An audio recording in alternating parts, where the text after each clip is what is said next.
Come mai ad Agrigento? Se ci anticipa le sue intenzioni, so che c'è qualcosa in pentola. Allora, innanzitutto desidero salutare la popolazione di Agrigento, una cittadina che io non vedo da tanti anni, perché ero piccolo quando andai via.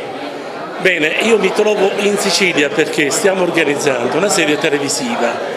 La serie televisiva si chiama L'Ispettore Zuccalà, un nuovo personaggio, spero possa entrare nel cuore della gente siciliana e non solo.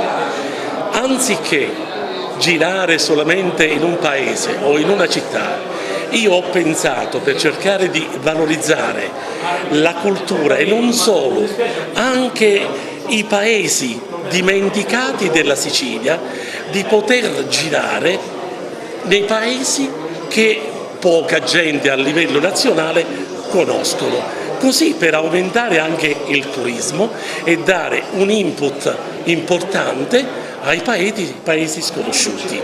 Quindi mi trovo in Sicilia, abbiamo già girato a Caltagirone, adesso stiamo cercando un luogo dove poter girare il secondo episodio sempre dell'Ispettore Zuccalà. I miei romanzi sono parecchi, il personaggio già ne annovera 5. Per riuscire a fare una serie televisiva abbiamo bisogno di 10 puntate, quindi immaginate che lavoro faticoso riuscire a trovare non solo i paesi ma anche i luoghi, i personaggi tipicamente siciliani. Infatti gli attori sono tutti siciliani, non ci sono attori che non parlino veramente siciliano e che siano puro sangue siciliani.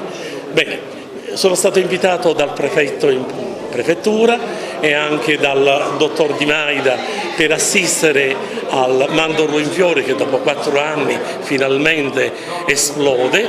Io mi ricordo che da bambino mio padre e mia madre mi portarono a vedere il Mandorlo in Fiore. Ringrazio Tele Video Agrigento e vi auguro tanta fortuna. Grazie.